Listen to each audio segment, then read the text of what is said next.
हे guys what's up. So hair loss के total 7 stages होते हैं, जैसा कि आप पिक्चर में देख पा रहे हो। सो पिक्चर के अकॉर्डिंग अगर आपकी हेयर लॉस की स्टेज 4, 5, 6 या 7 है तो मैं आपको रिकमेंड करूंगा कि आप वीडियोस वगैरह ना देखकर, कोई टिप्स वगैरह फॉलो ना कर एक अच्छे डॉक्टर से कंसल्ट करो, एक अच्छे डॉक्टर को अपना हेयर लॉस दिखाओ, क्योंकि 4, 5, 6, 7 ये हेयर लॉस के फाइनल स्टेजेस होते हैं। सो इस स्टेज में अगर आपके हेयर लॉस का ट्रीटमेंट सही से नहीं हुआ तो जिंदगी भर के लिए आप अपने हेयर को खो दोगे। बट हाँ, अगर आपका हेयर फॉल जस्ट अभी शुरू ही हुआ है और अगर आप हेयर लॉस के फर्स्ट, सेकंड या फिर थर्ड स्टेज पे हो तो आज मैं आपको वो 8 तरीके बताऊंगा जिसे फॉलो करके आप अपने हेयर फॉल को रोक सकते हो और फ्यूचर में हेयर लॉस होने से बच सकते हो। पहला वे है हेयर लॉस को रोकने का, वो ये है मिथ्स पे बिलीव करके अपने हेयर के साथ उल-जुलूल चीजें मत करना, क्योंकि अगर आप अपने हेयर लॉस पे उल-जुलूल एक्सपेरिमेंट्स करोगे तो इससे हेयर फॉल रुकने की जगह हेयर लॉस और भी ज्यादा बढ़ जाएगा। इसलिए हेयर लॉस के मिथ्स पे बिलीव मत करना। जैसे पहला मिथ हेयर लॉस से रिलेटेड ये है कि अगर आप अपने हेड को शेव करोगे तो इससे हेयर लॉस रुक जाएगी और हेयर घना ग्रो होगी। दूसरा मिथ ये है कि अगर आप इवियन टैबलेट को फोड़कर उसे मिक्स करके अपने हेयर पे लगाओगे तो इससे हेयर ग्रोथ बढ़ेगा और हेयर लॉस रुक जाएगी। और तीसरा मिथ ये है कि अगर आप डेली हेयर ऑयलिंग करोगे तो इससे हेयर लॉस रुक जाएगी और हेयर फिर से ग्रो होगी। बट अकॉर्डिंग टू डॉक्टर्स ये सारे बस एक मिथ्स है हेयर लॉस से रिलेटेड। जैसे अगर आप अपने हेड को शेव करोगे तो एक हफ्ते के लिए लगेगा कि आपका हेयर बहुत ज्यादा घना ग्रो हो रहा है, बट ऐसा नहीं है। ये जस्ट एक आफ्टर इफेक्ट है हेड को शेव करने के बाद। हेड शेव करने के बाद एक हफ्ते तक आपको लगेगा कि हेयर बहुत ज्यादा घना ग्रो हो रही है, बट ये जस्ट एक इफेक्ट है। एक हफ्ते बाद फिर से आपका हेयर नॉर्मल हो जाएगा, पतला थिन और हेयर लॉस होगी। और रही बात इवियन टैबलेट, तो वो जस्ट हेयर को नरिश करती है, हेयर लॉस को रोकती नहीं है। और अगर हम बात करें डेली हेयर ऑयलिंग करने की, तो डेली हेयर ऑयलिंग करने से ऑयल हमारे स्कैल्प के पोर्स को लॉक कर देती है, जिसके वजह से हेयर के स्कैल्प में सही से ब्लड सर्कुलेशन होती नहीं है और हेयर लॉस रुकने की जगह और भी ज्यादा बढ़ जाती है। हेयर ऑयलिंग बहुत ज्यादा इंपॉर्टेंट है हेयर की ग्रोथ के लिए और हेयर लॉस को रोकने के लिए,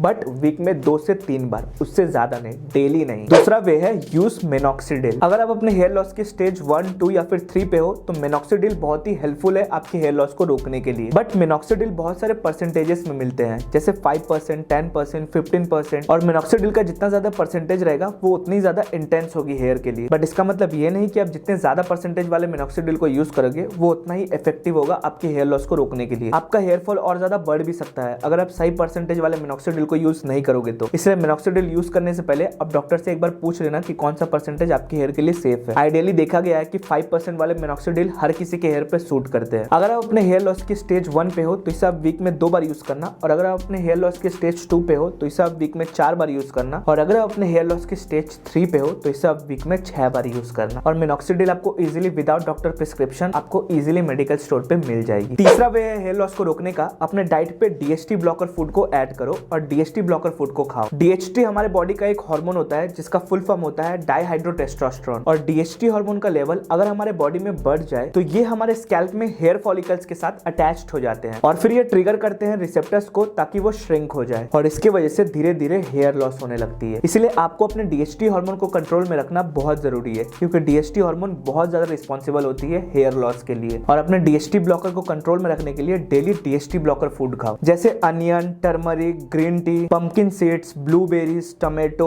avocado, almond, eggs, walnuts, banana, carrot and finally watermelon. ये सारे हैं डीएचटी ब्लॉकर फूड्स। इन सारे फूड्स को डेली खाना ताकि आपका डीएचटी हार्मोन कंट्रोल में रहे और आपका हेयर लॉस रुक जाए और फ्यूचर में हेयर फॉल ना हो। फोर्थ वे है अपने हेयर लॉस को रोकने का, वो है add biotin to your hair care routine. Biotin एक एसेंशियल विटामिन है हमारे हेयर के लिए, इसलिए जो जो फूड मैंने आपको थर्ड वाले पॉइंट में बताया उसे जरूर खाना, उससे आपको इनफ बायोटिन मिल जाएगी। बट अपने हेयर को अंदर से बायोटिन देने के साथ साथ हेयर को बाहर से भी बायोटिन देना बहुत जरूरी है, ताकि हेयर लॉस 200% जल्दी खत्म हो सके और फ्यूचर में आपको हेयर फॉल ना हो। और अपने हेयर को बाहर से बायोटिन देने के लिए आप यूज कर सकते हो एचके वाइटल्स के इस natural biotin hair care range को। इस हेयर केयर किट में आपको 4 प्रोडक्ट्स मिलते हैं। इस बायोटिन शैम्पू में नेचुरल बायोटिन के साथ साथ रेड अनियन एक्सट्रैक्ट भी है, which strengthens hair, helps in reducing hair loss, softens hair and restore the shine. और इनके इस कंडीशनर में बायोटिन के साथ साथ एलोवेरा एंड शिया बटर भी है, विच प्रिवेंट्स ब्रेकेज एंड आपके बालों को सॉफ्ट और स्मूथ बनाता है। और इनके इस बायोटिन हेयर टॉनिक में बायोटिन के साथ साथ red onion extract, caffeine and anagain है। This helps in promoting new hair growth and also nourishes your scalp. And finally इनके इस बायोटिन हेयर मास्क में बायोटिन के साथ साथ red onion extract and coconut oil है। और ये चारों प्रोडक्ट्स में किसी भी तरह के silicon, synthetic die, mineral oil, urea, PEG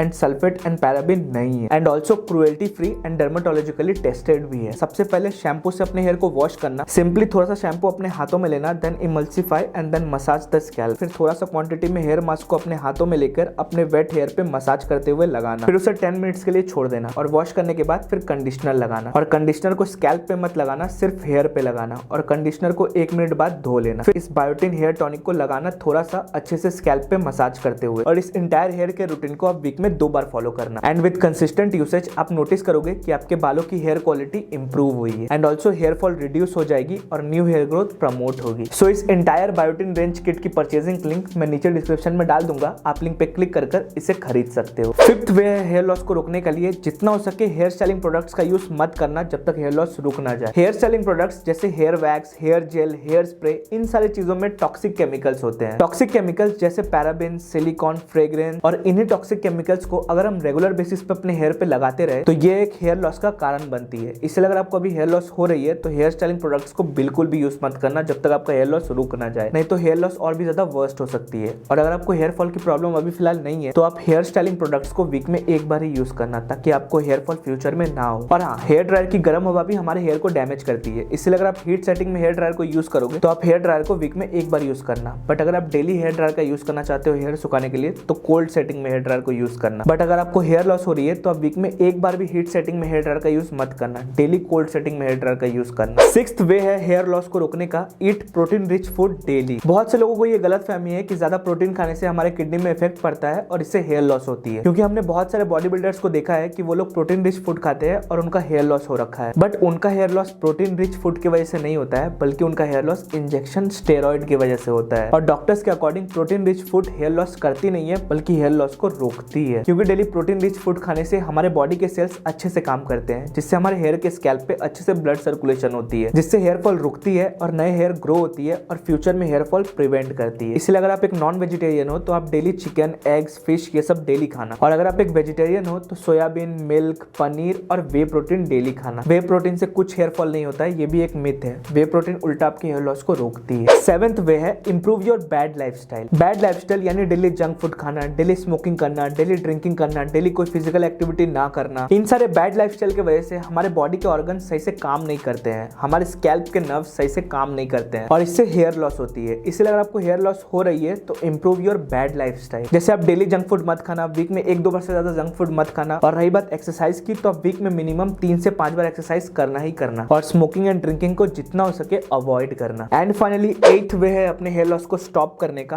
वो है अपने जेनेटिक्स को देखो। जेनेटिक्स का मतलब सिर्फ अपने पापा के साइड के जेनेटिक्स को देखना नहीं होता है। ये नहीं कि अगर आपके पापा या आपके पापा के जेनेटिक्स में कोई भी गंजे हैं तो आप भी गंजे हो जाओगे, आपकी भी हेयर लॉस हो जाएगी, तो ऐसा बिल्कुल नहीं है। हेयर लॉस के लिए आपको अपने मम्मी के जेनेटिक्स को भी देखना पड़ता है और आपके पापा के जेनेटिक्स को भी देखना पड़ता है। दोनों इक्वली जेनेटिक्स देखा जाता है, 35% आपके मम्मी के साइड के और 35% आपके पापा के साइड के, और बाकी के 30% आपके लाइफस्टाइल पे डिपेंड करता है कि आप गंजे होगे कि नहीं, जो मैंने आपको पिछले वाले पॉइंट में बताया था। सो अगर आपके मम्मी या पापा में से किसी एक साइड के जेनेटिक्स में से कोई गंजा है तो इसका मतलब ये नहीं कि आप भी गंजे होगे। बट अगर आपके मम्मी के साइड के जेनेटिक्स में और आपके पापा के साइड के जेनेटिक्स में कोई भी इंसान अगर गंजा है तो आप भी गंजे हो जाओगे। बट 30% आपके लाइफस्टाइल की वजह से आप इस प्रोसेस को डिले कर सकते हो। अगर आप अपने लाइफस्टाइल को सही रखोगे तो आप इजीली इसे 35 to 40 की एज तक लेके जा सकते हो अपने हेयर लॉस को। इसीलिए हेयर लॉस को रोकने के लिए अपने जेनेटिक्स को पहले देख लेना। तो ये थे वो 8 वेज जिससे आप अपने हेयर लॉस को स्टॉप कर सकते हो।